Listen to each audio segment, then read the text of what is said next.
खबर सामने आ रही है। आरएएस भर्ती परीक्षा 2018 का परीक्षा परिणाम जारी कर दिया गया है। आरपीएससी अध्यक्ष भूपेंद्र यादव ने परीक्षा परिणाम पर हस्ताक्षर किए हैं। 1051 पदों के लिए आरएएस भर्ती परीक्षा आयोजित की गई थी और परिणाम के मुताबिक झुंझुनू की मुक्ता राव ने किया है इस भर्ती परीक्षा में टॉप। दूसरे स्थान पर रहे हैं टोंक के मनमोहन शर्मा, तीसरे स्थान पर रही जयपुर की शिवाक्षी खांडल, चौथे स्थान पर झुंझुनू के निखिल कुमार, पांचवें स्थान पर जयपुर की वर्षा शर्मा, छठे स्थान पर जयपुर के जशवंत मीणा, सातवें स्थान पर अलवर के रवि कुमार गोयल, आठवें स्थान पर जालौर की बीनू देवल, नवें स्थान पर टोंक के विकास प्रजापत और 10वें स्थान पर सिद्धार्थ रहे हैं सिद्धार्थ सांधु 10वें स्थान पर।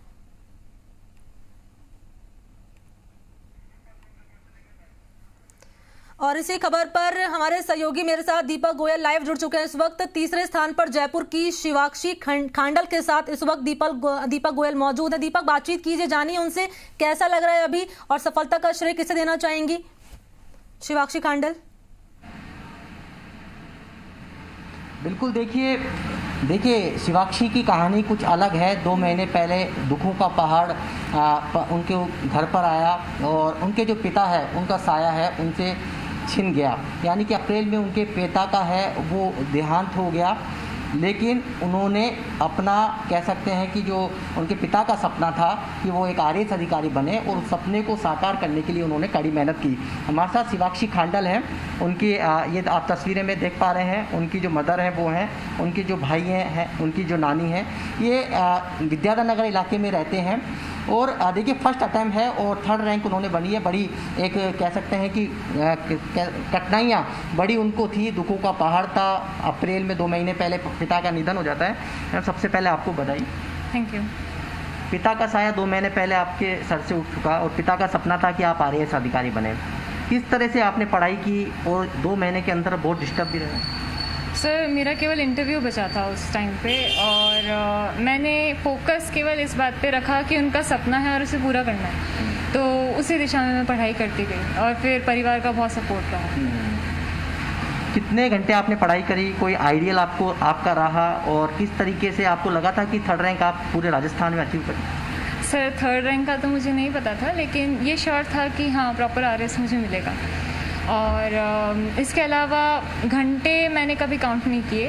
मैं टारगेट लेती थी रोज़ के कि मुझे इतना पूरा करना है और बस वही पूरा करने की कोशिश मैं करती थी। सिर्फ पापा के सपने को साकार करने के लिए इस फील्ड को चुना या आपके मन में भी था कि मैं एक आरएएस अफसर बनूं?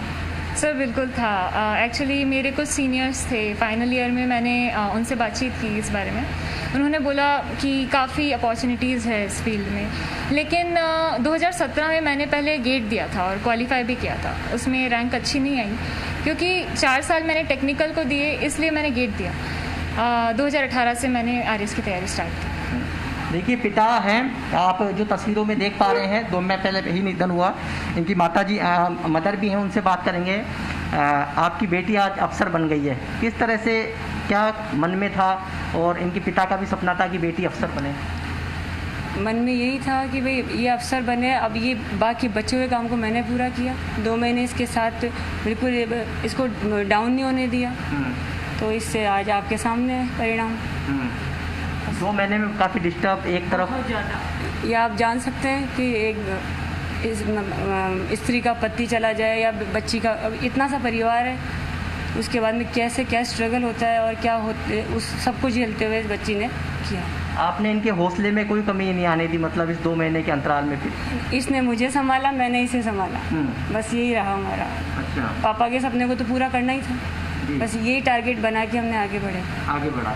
इनकी नानी भी देखिए घर पे आई हुई हैं। आज आपकी जो नातिन है वो अफसर बन गई है, क्या कहेंगे? बहुत बहुत खुशी हुई मुझे। क्योंकि मैंने भी इसका जो देखा, बहुत ज़्यादा ये टूट चुकी थी पापा के ख़त्म होने के बाद के अंदर। लेकिन हमने इसको यही कहा, बेटा जो पापा का सपना था तेरे को पूरा करना है। इसको मम्मी को भी मैंने संभाला, अभी मेरे पास ही थी ये, अभी 2-4 दिन से ही मतलब यहाँ आए हुए थे। इनके ब्रदर भी हैं, बात कर लेते हैं। आज बहन अफसर बन गई है और पिता का सपना भी था। जी, वो तो ये बहुत स्ट्रॉन्ग है अंदर से। मेरे को लगा नहीं था, मतलब ये सब होने के बाद मेरे को लगा था कि सबका मतलब एक तरह टूटना हो जाएगा, लेकिन ऐसा नहीं हुआ। इसने पूरा अपना कैपेबिलिटी को दिखाया है इसके अंदर। मैम एक सवाल ये है कि आरएएस आप बनोगे किस तरह से काम करोगे, क्योंकि राजनीतिक दबाव बहुत रहता है इस पर? हाँ सर, राजनीतिक दबाव रहता है, लेकिन किसी भी चीज़ का मिडिल पाथ से हल निकाला जा सकता है। और मेरा जो वर्क एरिया रहेगा बेसिकली एजुकेशन और हेल्थ केयर पे मेरा फोकस ज़्यादा रहेगा, और सबको समान अवसर मिले, हर फील्ड में समान अवसर मिले, ये मेरी प्रायोरिटीज़ रहेंगी। आरपीएससी पे जब सवाल खड़े हुए थे, आपका भले ही इंटरव्यू पहले हो चुका हो, लेकिन थोड़ी धड़कनें थी कहीं इंटरव्यू कैंसिल नहीं हो जाएगा? हाँ सर, वो आशंकाएं तो सभी को रहती है, लेकिन ये था जिस तरीके से मेरा इंटरव्यू हुआ और मेरे फ्रेंड्स का भी हुआ, तो मुझे पारदर्शिता दिखी उस प्रोसेस में। साथ में अगर एसीबी को कुछ आशंकाएं हैं तो वो अपना कार्य कर रही है। क्या लगता है कि इस अब फील्ड में आकर, क्योंकि अभी तो आपकी ट्रेनिंग भी होगी, कहीं आपको डगर है, कहीं कठिनाई आई बीच के अंदर इस डगर को पास करने में? सर इनिशियली मुझे थोड़ी गाइडेंस की कमी लगी थी, इसलिए मैंने कोचिंग भी ज्वाइन की। उसके बाद में ग्रेजुअली, हम शुरुआत में ही परफेक्ट नहीं हो सकते हैं, ग्रेजुअली मैंने अचीव करने की कोशिश किया और फिर आप देख सकते हैं। पहली बार आपको किसने बताया कि 3rd रैंक बनी है? मैंने खुद नहीं देखा था। अच्छा। मैं एक्चुअली नानी के साथ में लूडो खेल रही थी और तब मेरे एक नोन का फ़ोन आया कि रिज़ल्ट आ गया है। तब मुझे पता नहीं था, फिर मैंने देखा, मुझे विश्वास नहीं हुआ, मैंने 4-5 लोगों से और चेक करवाया, तब मुझे कंफर्म हुआ। कई लोग 3 से 4 अटैम्प्ट में भी क्लियर नहीं हो पाते हैं, आपने फर्स्ट अटैम्प्ट में 3rd रैंक हासिल की है, बड़ा अचीव किया है। कितने आप दूसरों को क्या प्रेरणा देते हैं जो इस फील्ड में आना चाहते हैं? सर अगर हम फोकस्ड रहेंगे, डिस्ट्रैक्ट ना हो के फोकस्ड रहेंगे, सोशल मीडिया को जुडिशली यूज़ करेंगे, तो हमें सफल होने से कोई नहीं रोक सकता। तो अब क्या यूपीएससी में भी था आपका मन कि यूपीएससी फाइट करना है? सर हाँ, मुझे काफ़ी लोगों ने सजेस्ट भी किया अभी, लेकिन अभी तक मेरा कोई प्लान नहीं है इस रिगार्ड में। तो मतलब राजस्थान के अंदर रहकर ही राजस्थान के जनता की सेवा करेंगे? हाँ सर।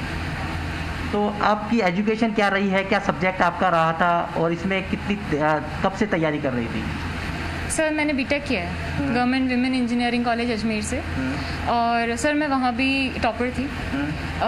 फिर वहाँ से यहाँ स्विच करना मेरे लिए थोड़ा मुश्किल था, इसलिए मैंने कोचिंग ज्वाइन की। कोचिंग ट्राई किया? हाँ। तो क्या टॉपर हमेशा 10th 12th में किस तरह की आपकी रैंक रही? 10th में मेरी 9.6 CGPA थी, जो मेरिट मानी जाती है। 12th में मुझे 84% मिला। उसके बाद में बीटेक में 83% के लगभग मेरा एग्रीगेट रहा था। भाई को भी मोटिवेट करती हैं? बिल्कुल करती हूँ मैं। करते हैं भाई को? जी। और किस किस को श्रेय देना चाहेंगे परिवार के अंदर कि सबने इतना सहयोग किया इस दुख के बाद? परिवार में मेरा भाई, मेरी मम्मी, इसके अलावा जो बुजुर्ग हैं, मेरी दादी भी फरवरी में एक्सपायर हो गई थी, और मेरे नाना नानी ने मेरा बहुत सपोर्ट किया है अभी। साथ में मेरे फ्रेंड्स, उनका भी बहुत रोल रहा है, मुझे जब भी मैं गिरती हूँ संभालने के लिए उनका भी काफ़ी रोल है। आपकी नानी ने कहा कि वो टूट चुकी थी, लेकिन वो संभल बिल्कुल खड़ी रही, वो बिल्कुल।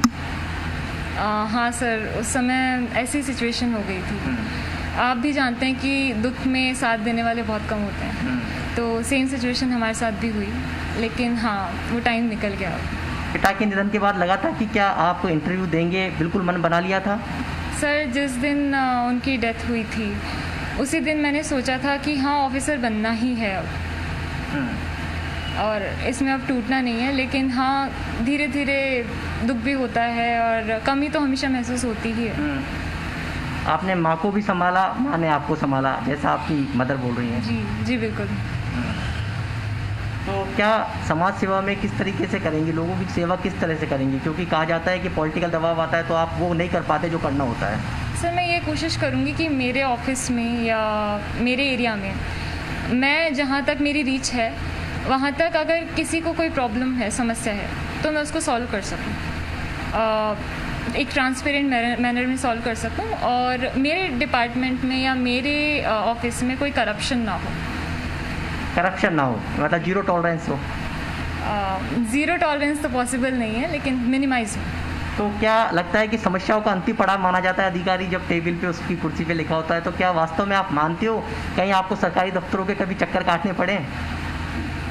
हाँ सर, अभी रिसेंटली डेथ सर्टिफिकेट बनवाया था, तो हाँ सर, अभी जनता को हम देखें तो एक ट्रस्ट होता है इस इंस्टीट्यूशन के लिए जनता के अंदर, तो मैं मानती हूँ हाँ, अधिकारियों के लिए एक ट्रस्ट होता है जनता में, और वो उसी उनको देखते हैं, उसी वे में उनको देखते हैं। कितनी दिक्कत आई थी बर्थ डेथ सर्टिफिकेट बनवाने में फादर को? दिक्कत तो नहीं आई, लेकिन वो थोड़ा सा डिले हुआ था क्योंकि उस समय लॉकडाउन चल रहा था। यही हुआ बस। तो मतलब कि पूरे परिवार को श्रेय देना चाहते हैं, भाई को क्या कहेंगे कि आरएस बने या यूपीएससी फाइट करें? ये इसकी मर्जी है, मैं कोई प्रेशर नहीं बनाना चाहूँगी। प्रेशर नहीं बनाना चाहते। आप क्या बहन से प्रेरित होकर कुछ इसी डगर पे जाएंगे? बिल्कुल प्रेरित तो मैं हुआ हूँ, जिस तरीके से इसने परफॉर्म किया है इसकी ज़िंदगी में, इसने बहुत अच्छी तरह परफॉर्म किया, लेकिन मेरा इंटरेस्ट नहीं है इन चीज़ों में। मैं प्राइवेट इंस्टीट्यूशन में ज़्यादा प्रेफर करता हूँ इसलिए। देखिए, ये शिवांक्षी खांडल उनका परिवार है जो कि बता रहा था कि किस तरीके से दुखों का पहाड़ 2 महीने पहले उनके ऊपर पड़ा। उनकी माँ है बिल्कुल खड़ी रही, उन्होंने उनको संभाला, बेटी ने माँ को संभाला, नानी ने संभाला।